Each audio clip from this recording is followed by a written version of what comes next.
کا جو عائشہ کہتی ہے کہ میں حضور صلی اللہ علیہ وسلم کے سجدے کے مقام پر لیٹی رہتی تھی، جب آپ علیہ السلام سجدے میں جاتے تھے غمزنی، آپ مجھے یوں دبا دیتے تو میں اپنے پیر یوں کر لیتی تھی، تو آپ علیہ السلام سجدہ کے طور سامنے پڑی ہوئی، تو نماز تو کسی کے گزرنے سے ٹوٹتی نہیں. یعنی جس جگہ رسول خدا سجدہ کرتے تھے وہاں پر بی بی عائشہ کے پیر ہوتے تھے، پیروں کی جگہ پر، جسم کی جگہ پر آپ علیہ السلام جو ہے وہ سجدہ. یہ حدیث ہے بخاری شریف کی حدیث ہے کہ وہ اہل حدیث کے ہمارے نزدیک درود شریف کا پڑھنا فرض یا واجب نہیں ہے. یعنی جو التحیہ قاعدہ اخیرہ ہے، قاعدہ اخیرہ فرض ہے، قاعدہ اخیرہ میں قدر تشہد پڑھنا واجب ہے. یعنی جب آپ اشہد اللہ الہ الا اللہ واشہد محمد عبدہ ورسولہ پڑھ چکے، آپ کی نماز اب مکمل ہو چکی. دعائیں یعنی اگر درود نہ پڑھے تو نماز ہو جائے. ہمارے ہاں نماز ہو جائے. لیکن درود کے بغیر نماز ہو جائے گی؟ نہیں ہوگی. درود جزو تشہد ہے. اچھا، تشہد کے بعد آپ درود پڑھیں. ہاں، اگر نہیں پڑھے گا تو نماز نہیں ہوگی.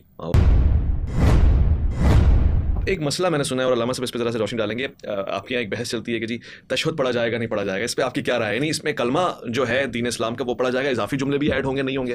علامہ صاحب ذرا بیان فرماتے ہیں. دیکھیں ہماری جو فقہ ہے نا، اس میں مجتہدین سے فتوے لیے جاتے ہیں، ٹھیک ہے.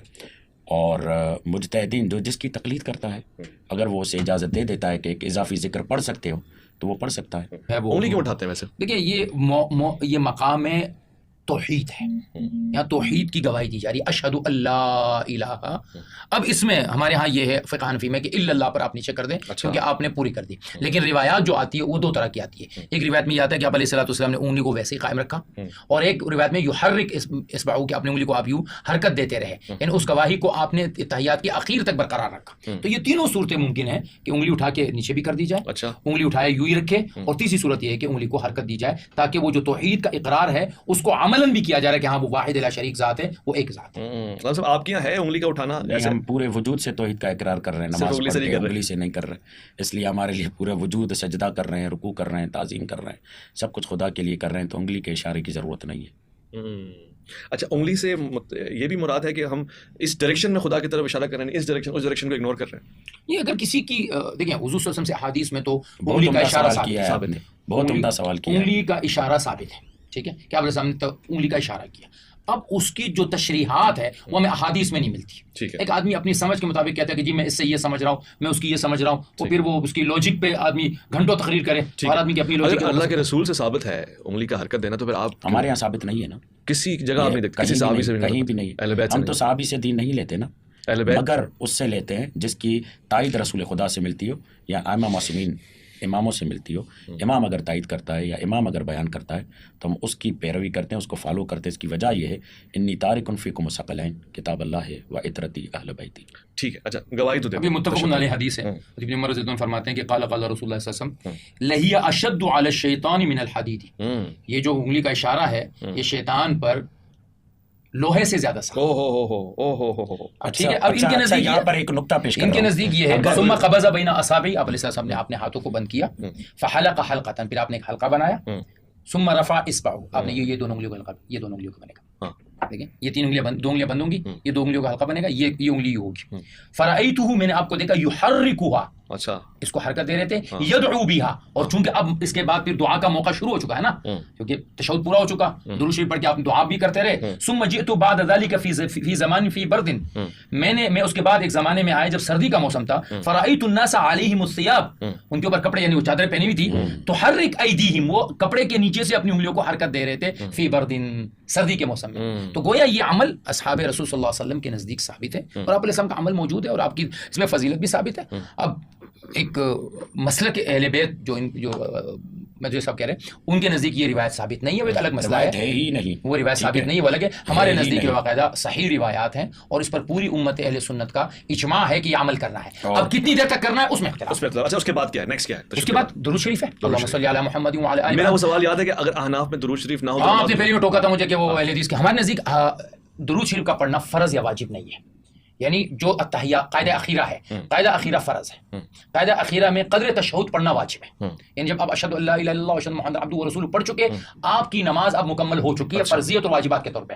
اب سنت یہ ہے کہ آپ درود شریف پڑھیں، اور درود کے بعد پھر آپ جو ہے وہ درود ابراہیمی پڑھیں، اور درود ابراہیمی پڑھنے کے بعد پھر آپ دعا مانگے، جتنی دعائیں آپ کو آتی ہے وہ ساری دعائیں. یعنی اگر درود نہ پڑھے تو نماز ہو جائے گی. ہمارے ہاں نماز ہو جائے گی، لیکن نماز جو ہے وہ نامکمل یوں ہوگی کہ آپ نے ایک بہت ہی اہم سنت کو جو کہ درود شریف کی شکل میں تھا وہ آپ نے اس کو میں نقصان کر دیا. لیکن اگر ایک آدمی نے سلام پھیر دیا، نماز اس کی فرائض اور واجبات کے حد تک وہ درست ہو جائے گی. اوکے جی. تو کہنے کا مقصد یہ ان صلاتی و نسکی و محیای و مماتی للہ رب العالمین، انسان کا پورا وجود، قربانی، نماز، یہ سب خدا کے لیے، اپنے عمل کے ذریعے وہ خدا کی گواہی دیتا ہے. اسی لیے اشہدو کہتے، اقول نہیں کہتے. یہ گواہی انسان کے افعال سے ہوتی ہے نہ کہ اقوال سے ہو. تو اس لیے ہمارے یہاں انگلی اٹھانا جو ہے وہ نہ روایت ہے نہ یہ فعل ہے. لیکن درود کے بغیر نماز ہو جائے گی؟ نہیں ہوگی. درود جزو تشہد ہے. اچھا، جی تشہد کے ساتھ آپ درود پڑھیں. ہاں، اگر نہیں پڑھے گا تو نماز نہیں ہوگی. اوکے. اچھا علامہ صاحب، درود کے بعد نماز ختم کہاں پہ ہوگی؟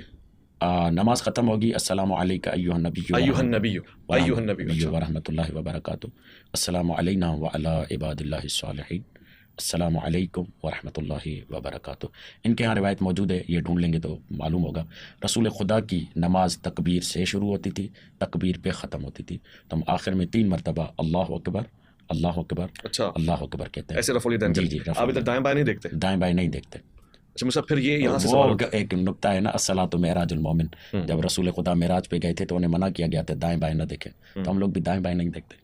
پھر تمہارے مہدوی صاحب کہیں گے کہ یہ منگڑ کی بات کہہ رہے ہیں. الصلاۃ معراج المومن کا جو یہ جملہ ہے بحیثیت حدیث یہ ثابت نہیں ہے، یہ حدیث کوئی نہیں ہے ہمارے یہاں نزدیک. جہاں تک بات ہے، حدیث مشہور ہے جو کہ تمام ہمارے صحاح کی کتابوں میں ہے کہ تحریمھا تکبیر و تحلیلھا التسلیم، کہ نماز کی تحریمہ جو ہے وہ تکبیر سے شروع ہوگی، یہ نماز کی ابتدا ہوگی اللہ اکبر سے. ہمارے نزدیک 13 چیزیں جو ہے وہ فرائض نماز ہیں. 13 چیزیں جو کہ 7 قبل ہے اور 6 جو ہے وہ نماز کے اندر ہے. تکبیر تحریمہ ہے، وہ تحلیلھا التسلیم، اور نماز کا جو اختتام ہوگا وہ سلام سے ہوگا. السلام علیکم ورحمۃ اللہ وبرکاتہ، السلام علیکم ورحمۃ اللہ وبرکاتہ. یہ پڑھ لیا. اب ابن عباس رضی اللہ عنہ فرماتے تھے کہ ہم حضور کی نماز کے اختتام کو جانتے تھے تکبیر سے. اب اس کی علماء نے یہ توجیہ کی ہے کہ چونکہ ابن عباس رضی اللہ عنہ بچوں میں ہوتے تھے، چھوٹی عمر کے تھے، آپ کے زمانے میں صغار صحابہ میں سے ہیں، حسن، حسین، ابن عباس، ابن زبیر، یہ سارے صحابہ صغار صحابہ ہیں. چھوٹی عمر میں جب حضور کا انتقال ہوا ہے تو یہ 10 سال یا اس طرح کے قریب تھے. تو چونکہ یہ مردوں کے صفوں کے بعد تھے، تو جب صحابہ زور سے پڑھتے تھے نا اللہ اکبر اللہ اکبر اللہ اکبر، تو پتہ چل جاتا کہ نماز کیا ہو گئی، ختم ہو گئی. لیکن نماز کا اختتام ہمارے نزدیک وہ ہے السلام علیکم ورحمۃ اللہ وبرکاتہ، السلام علیکم ورحمۃ اللہ وبرکاتہ. یہ جو السلام علیکم کا لفظ ہے یہ احناف کے نزدیک پڑھنا واجب ہے. اوکے، اب یہ پڑھنا جو ہے یہ واجب ہے. اس کے بعد آپ تکبیر پڑھیں، استغفار اور پڑھیں. دائیں بائیں دیکھنا بھی واجب. جی نہیں، دائیں بائیں دیکھنا تو شاید واجب نہیں ہوگا. مجھے اب اس وقت اچھی طرح کنفرم نہیں، میں اگر آپ یہ پڑھنا واجب ہے. اب دائیں بائیں دیکھنے کا رسول حکم سے کیا؟ تکبیر بھی ثابت ہے. تکبیر نماز سلام کے بعد ثابت ہے. جی جی جی، سلام کے بعد تکبیر. لیکن عام طور سے ہمارے ہوتی تو ہوتی نہیں. کیوں نہیں ہوتی ہمارے السلام علیکم یا نبی، اس کے بعد السلام نہیں علیکم نہیں، السلام علیکم ورحمۃ اللہ، السلام علیکم ورحمۃ اللہ، استغفر اللہ اکبر اللہ اکبر اللہ اکبر. یہ ہے اصل روایت. اچھا، یہ تکبیر پڑھنے یہ کبھی سنا ہے آپ نے؟ آپ تو پڑھتے ہیں، امام تو پڑھ لیتا ہے لیکن پیچھے کے لوگ نہیں ہاں، پڑھتے. پیچھے کے لوگوں کو تعلیم نہیں ہے اس کی، یہ بات صحیح ہے. یعنی تبلیغ میں اس کی تعلیم کی گئی ہے. اب میں السلام علیکم ورحمۃ اللہ وبرکاتہ نماز تمام. اب مستحب سنت موقدہ ہے کہ اللہ اکبر اللہ. یہ ابن عباس کی روایت ہے، کنا نعرف انقضاء الصلاۃ بالتکبیر، کہ ہم حضور صلی اللہ علیہ وسلم کی نماز کو جان لیتے تھے کہ ختم ہو گئی کس چیز سے، بالتکبیر. بما جاء في فعل النبي انما جاء في التسبيح سبح لله صلى الله عليه وسلم. كان صحابہ اذا رفعوا اصواتهم سمعوا، جو صحابہ جب اپنی آواز کو اٹھاتے تھے، سمعوا من كان حول ابواب المسجد، جو پیچھے ہوتے تھے ان کو پتہ چل جاتا تھا کہ نماز ختم ہو گئی. اچھا، اگر آپ کے یہاں اس کی روایت ہے کہ رسول خدا دائیں بائیں دیکھتے تھے؟ جی بالکل ہے. جی